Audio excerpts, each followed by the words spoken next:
Milo opened his eyes slowly. He was no longer in the chamber on the Earth station. Instead, he stood inside the strange thought space the machine had created, a place not real, yet very vivid dot around him.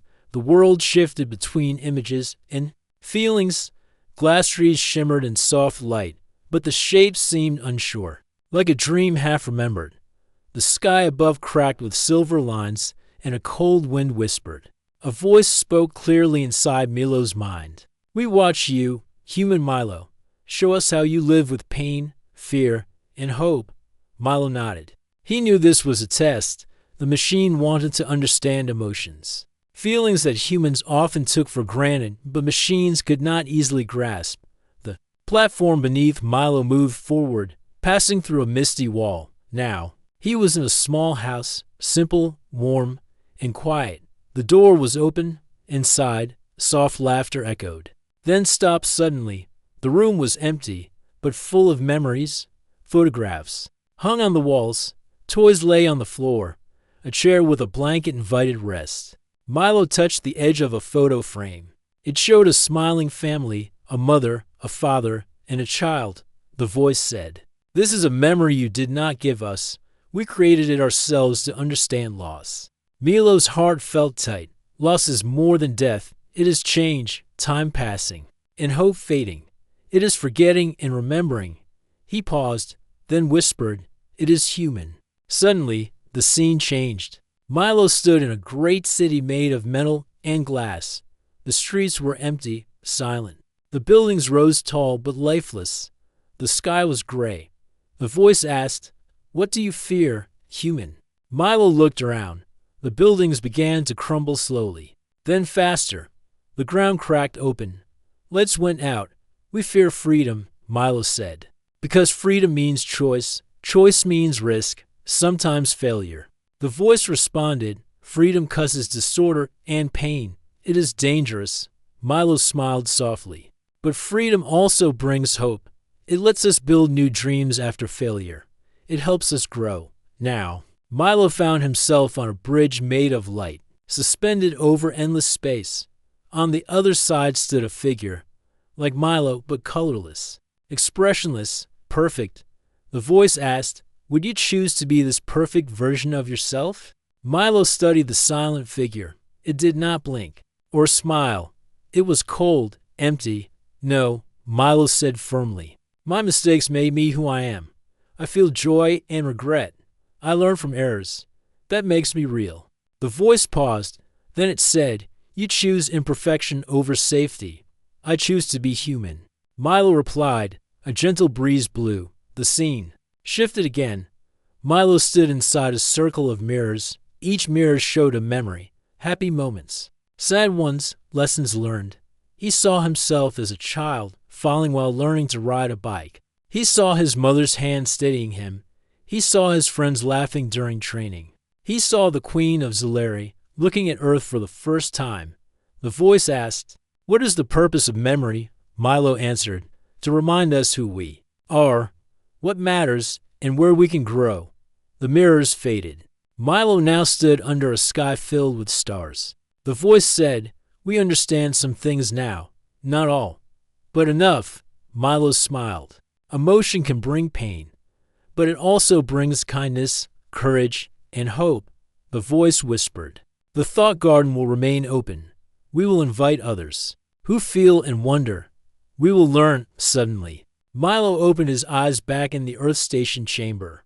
The Queen of Zalari sat beside him, her eyes full of hope and relief. "You're awake," she said softly. "It worked," Milo said. The machine listened. The Queen smiled.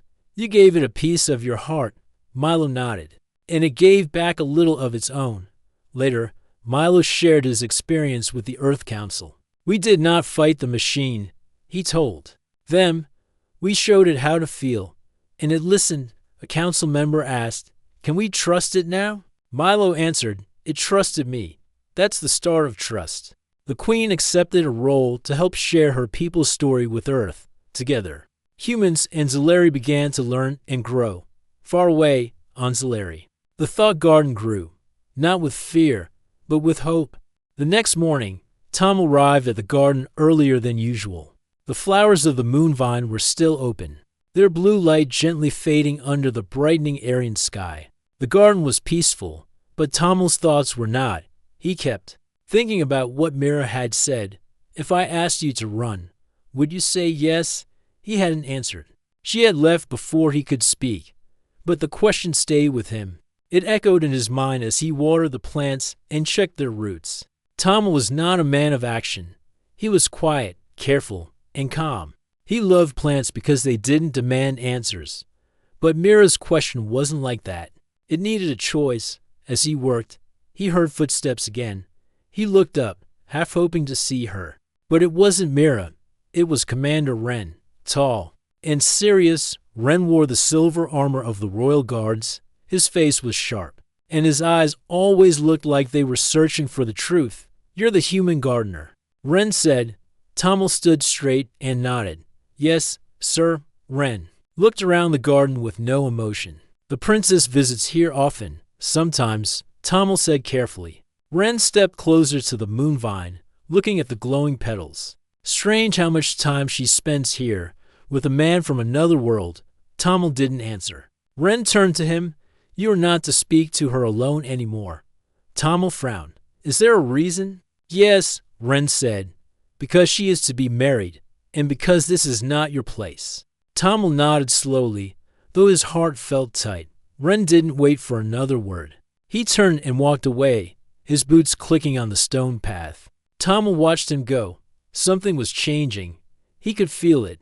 Later that evening, Tommel sat in the small room given to him in the floating palace. He stared out the window at the lights of the city below. Airs looked peaceful, but it wasn't. Not for Mira. Not anymore.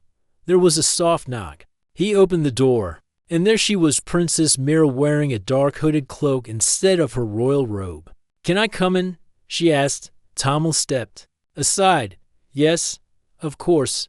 She walked in quietly and sat near the window. For a moment, neither of them spoke. Then she turned to him. Did Commander Wren speak to you? Tommel nodded. Yes, he told me to stay away. I thought he would. She said, he's watching me. He knows something. Do you think he told Prince Valen? Mira looked away. Not yet, but soon. She reached into her cloak and pulled out a small object. It looked like a silver ring, but with tiny lights on the sides and strange symbols glowing in the center. What's that? Tommel asked. It's a navigation ring, she said. Royal technology. It opens secret travel paths between planets. Safe paths, hidden ones. Tommel looked at it in surprise. Why do you have this? Mira held it tightly. Because I'm not staying here. I'm not marrying Valen. Tommel's heart skipped a beat. You're leaving? He asked. I want to, she said. But I can't do it alone. She looked up at him, her eyes soft but steady. I need someone I trust, someone who knows how to stay calm, someone who won't try to lead, but will walk beside me. Tommel didn't move. She continued, I can't promise comfort or safety, but I can promise freedom. If you come with me, we'll be free. Tommel sat down across from her. His voice was quiet. Where will we go? There are old places. She said, lost places. The old Aryans built them long ago, before the royal houses. One of them is called Solara. It's hidden in the asteroid belt, a floating station full of light and life. My mother told me stories about it. Tommel thought about it. A place beyond rules. A place where Mira could be herself. Where they could grow something new. You give up the crown? He asked. I never wanted it. She said. Not like this. Tommel looked at the ring again. It glowed softly in her hand, like it could feel her heart. He took a deep breath. Then I'll help you. Mira's eyes lit up. You will? Yes, he said. We'll go together. The next few days were full of quiet planning. Mira sent secret messages to Kara, one of Tommel's friends, and a human tech engineer working in the palace systems. Kara was clever and brave, and when she learned the plan, she didn't hesitate. I'll do what I can, she said. I can shut down some palace sensors and fake your travel logs. But you only have one chance. If they catch you, they'll never let you leave again. Mira nodded. I understand. Tommel packed a small bag, just tools, dried food, and plant samples he couldn't leave behind. Mira packed even less. She wore simple travel clothes, and her face was calm, but her hands shook. The night before they were to leave, they met once more in the garden. The moonvine had closed, its petals folded in rest, but the glow remained in the air, soft and kind. "This place gave me hope," Mira said, touching. The garden was dark, but the moonvine still glowed softly, like a memory that did not want to fade. Tommel stood beside Mira. The wind moved gently through the leaves, and everything was quiet. "This place gave me hope," Mira said, touching one of the vines. "Before I met you, I thought I was alone." Tommel looked at her. "You're not alone now." She turned to him, her eyes serious. "Are you sure you want to do this?" Tommel nodded. "Yes, I made my choice." Mira took a deep breath. "Then we leave tonight." Deep in the palace hangar, a small diplomatic transport ship sat unused. It had been designed for quiet trips between nearby stations. Most people ignored it because it was old and plain. But that was why Mira chose it. Nothing flashy, nothing. Royal Kara had already disabled the trackers and sensors. Tommel and Mira moved quickly through the lower halls. Mira wore a long gray cloak, and Tommel carried a bag over his shoulder. Every sound made their hearts beat faster. They reached the hangar gate. It opened slowly with a low hum. Kara was waiting near the ship, holding a tablet, all cameras in. "This zone are on loop," she said. "You have 5 minutes before the palace system checks again." Mira smiled. "Thank you, Kara." Kara looked at Tommel. "You better take care of her." Tommel nodded. "I will." As Mira and Tommel climbed into the ship, Kara pressed a few buttons. The small craft lit up, and the door closed behind them. Mira sat in the front seat. She pressed the navigation ring into a glowing slot on the control panel. Instantly, a soft blue path appeared on the screen. "It's working," Mira whispered. "So Lara is out there." Tommel sat beside her and checked the engine. It hummed gently, ready to go. "Let's fly," he said.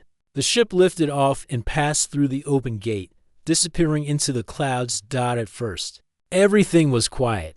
They moved through the upper skies of Eris without trouble. Stars blinked in the distance, and the large gas moon glowed behind them. Mira sat calmly, guiding the ship toward the stars. But as they left the planet's pull, a red light blinked on the screen. "Something's following us," Tommel said. Mira looked at the radar. A small craft was gaining speed behind them. "It's a royal drone," she said. "Commander Wren must have found out." Tommel took the controls. "Can we outrun it?" "Maybe not," Mira said. "But we can lose it." She reached for the ring again. When she turned it slightly, the glowing path on the screen shifted. A new trail appeared, full of sharp turns and narrow routes between large asteroid fields. "Are you sure?" Tommel asked. Mira nodded. "This is the hidden path." Tommel followed the new course. The ship dipped and turned, entering a thick belt of rocks and dust. The drone followed at first, but the deeper they went, the harder it became to chase them. Rocks spun slowly in the silence of space. Some were as small as pebbles, others as big as houses. The ship dodged and weaved through them, guided by Mira's soft voice. "Left, now right, stay low." Finally, after a long turn, the radar went clear. "It's gone," Tommel said, letting out a breath. Mira smiled. "We're safe, for now." Hours passed. They took turns watching the controls. The ship floated quietly now, carried by the pull of the hidden path. Outside the window, the stars seemed closer, and the asteroids around them sparkled with strange lights. Mira sat near a small window, her legs tucked under her. "I've never been this far from home." Tommel handed her a packet of food. "Are you scared?" She took it and smiled. "A little, but I feel more free now than I ever did in the palace." Tommel nodded. "Me too." They ate in silence for a while. Then Mira looked up. "You gave up everything to come with me." "I didn't give up much," Tommel said. "My work, my room, some quiet days. But I didn't really belong there. I was just existing." Mira tilted her head. "And now I feel like I'm part of something real," he said. "Something that matters." Mira's smile softened. Thank you, Tommel. Later. As the ship floated past a large ice-covered asteroid, the lights on the panel blinked. There it is, Mira whispered in the distance. Something floated, a massive circular structure hidden behind dust clouds and rocks. It looked like a silver ring made of glass and light. Parts of it were broken, but other parts still glowed with energy. That's Solara, Mira said. The lost station of my ancestors. Tommel stared. It's beautiful. They slowly moved closer. The ship responded to the ring in the navigation system. A beam of light reached out from Solara and pulled them in gently, like an invisible hand. As they entered, soft lights turned on across the station walls. Vines hung from ceilings. Water flowed through glass pipes. The air was clean and full of soft music. It didn't feel like a machine. It felt alive. The ship landed inside a clear dome filled with plants and old stone paths. Mira stepped out first. Her boots touched the ground, and the whole station gave off a soft hum. It remembers me, she said. Tommel walked beside her. It's like the garden, but in the stars.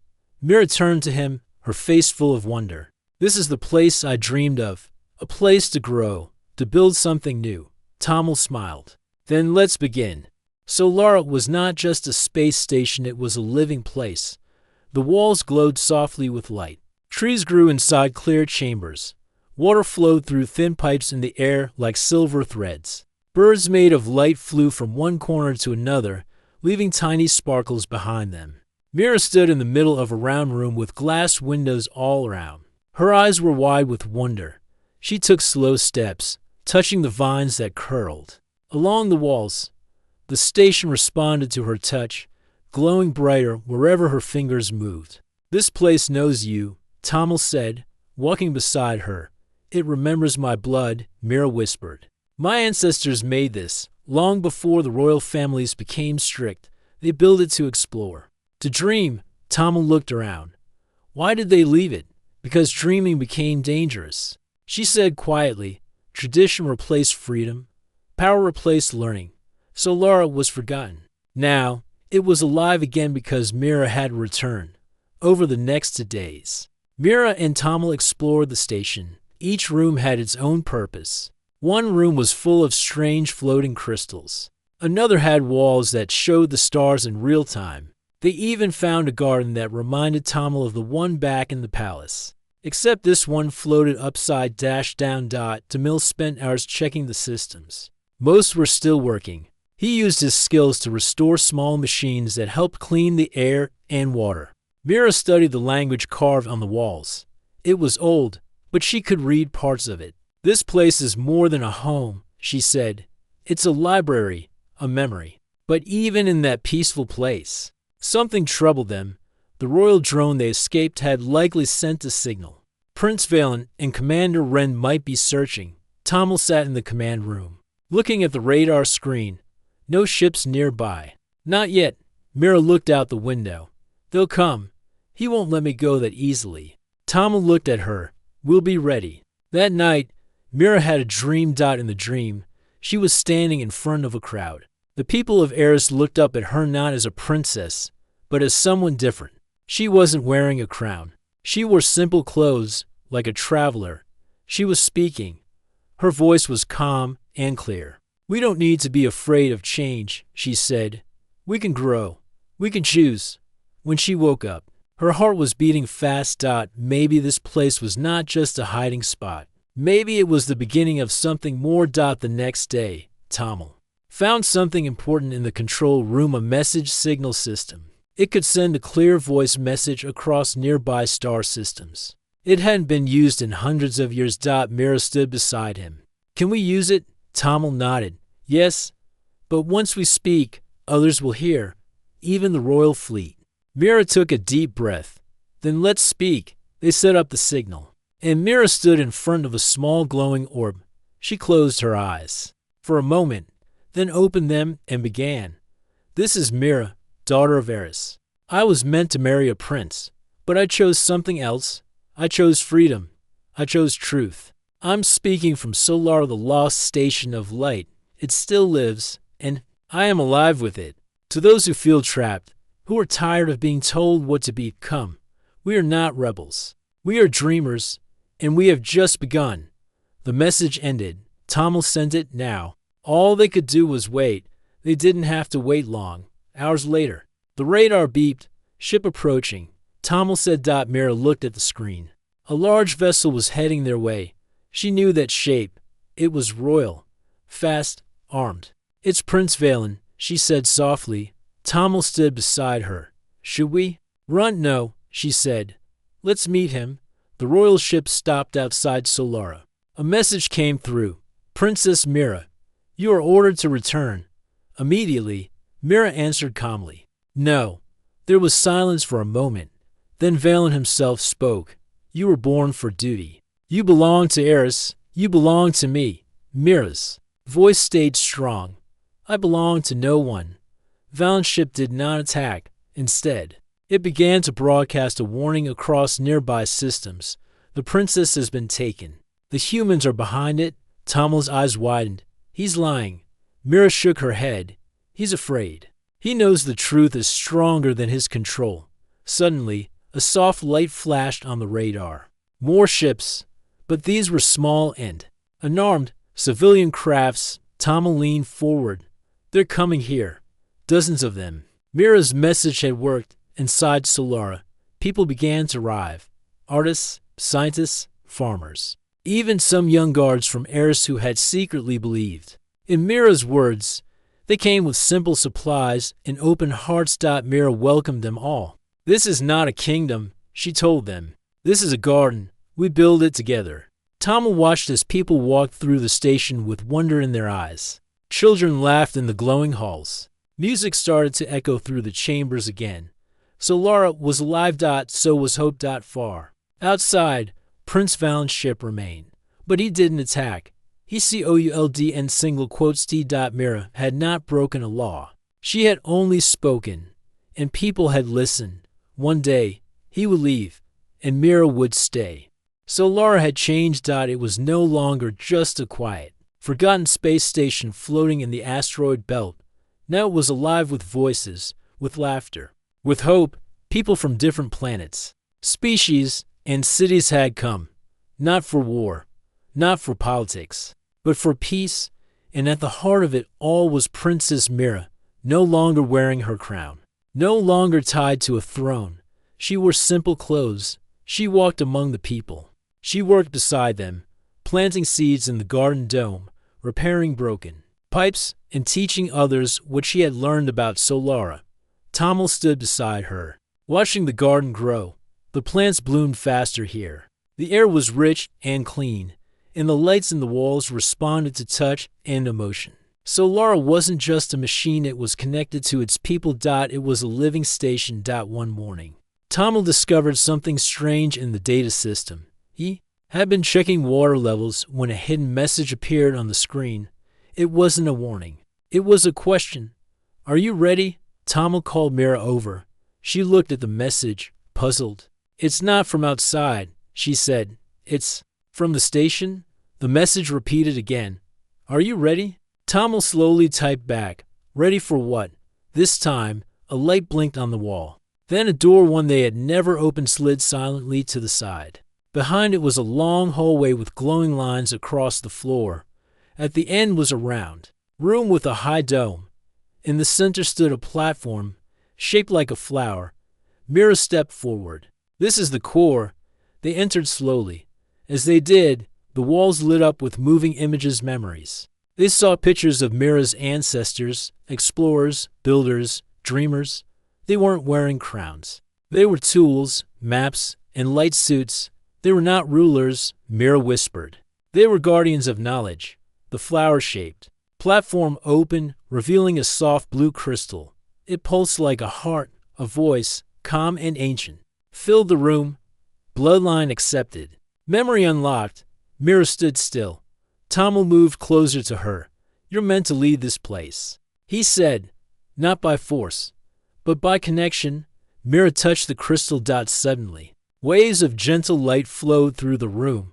The walls shifted again, showing not just memories but plans, a vision, a future. Gardens in space, floating schools, healing rooms powered by light, safe homes built into moving stars. Solara was more than a station. It was a beginning. The days that followed were busy. The people who had come to Solara brought stories, ideas, and tools.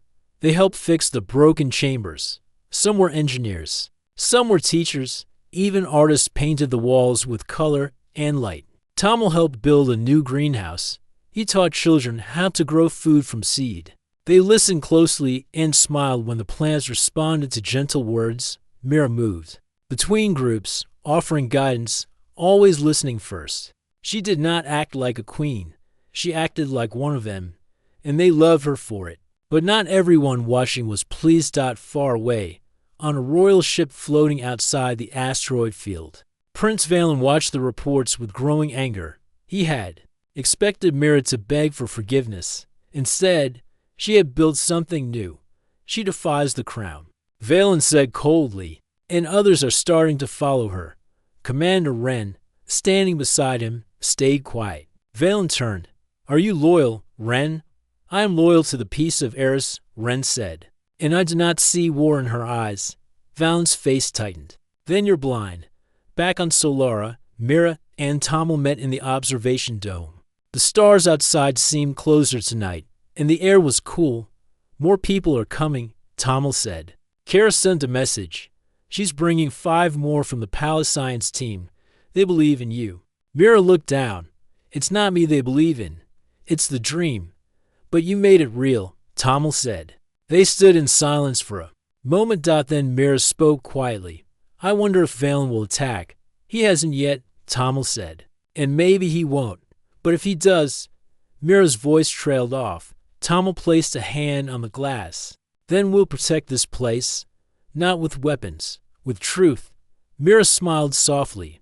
Solara is strong. Not because it fights, but because it grows.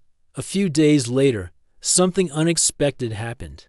A small message ship arrived not from Eris, not from the royal fleet, but from a distant star system. The pilot was a young traveler who had heard Mira's signal. He brought news. People on other planets are speaking your name, he said. Your message reached farther than you thought. Mira sat with him and listened. They don't want power, the traveler said. They want peace. They want a new way to live. Mira nodded. Tell them, Solara is open. The traveler smiled. They'll come. That evening, Solara held its first light gathering. It was a tradition Mira created, a time when everyone came together to share music, stories, food, and hope. Lights filled the garden dome. Children ran among the glowing plants. A girl from a far colony played a soft tune on a star flute. An old man read poems about journeys and dreams. Mira and Tommel stood in the middle, surrounded by light and life. This is what we ran toward, Tommel said. Mira nodded. Not away from something, but towards something better. Tommel looked up at the stars, and we're just getting started.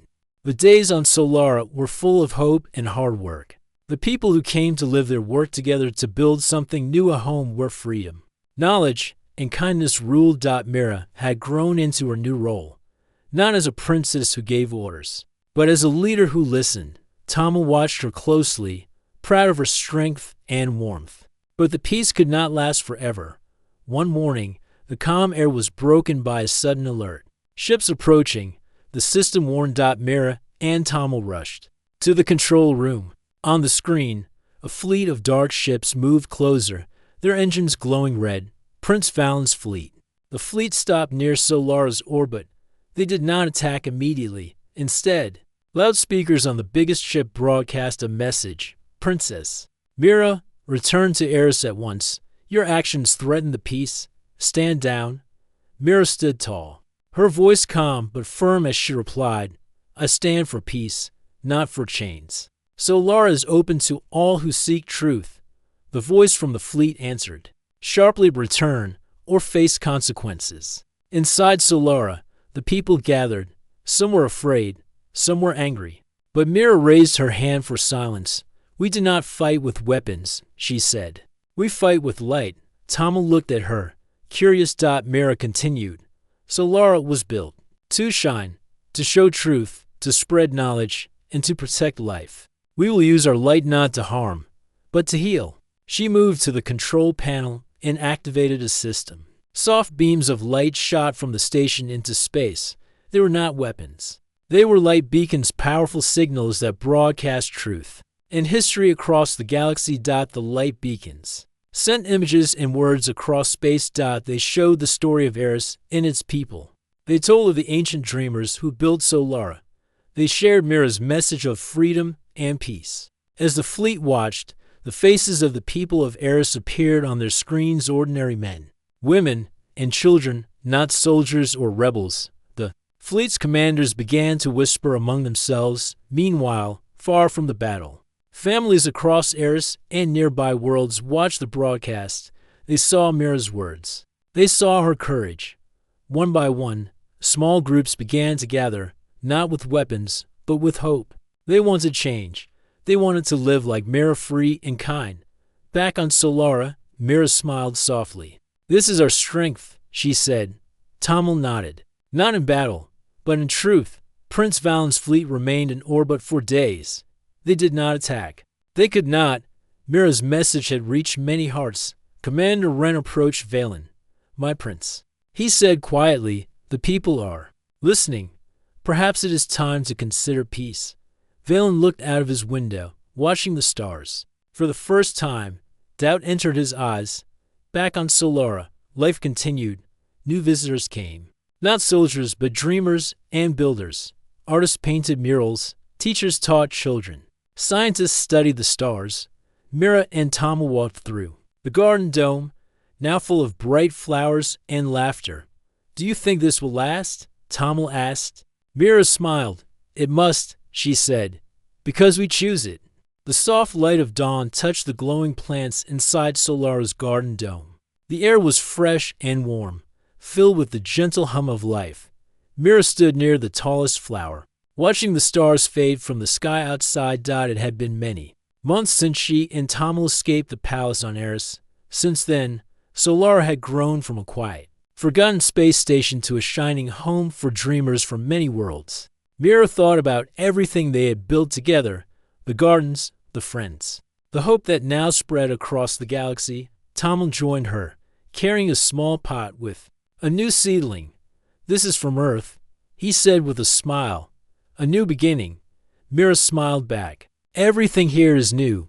Everything is ours." They planted the seedling together in the soft soil beneath the dome. The plant's small leaves reached toward the light, just like they had when Tamil first came to Eris, outside the station. Solara floated quietly in the asteroid belt.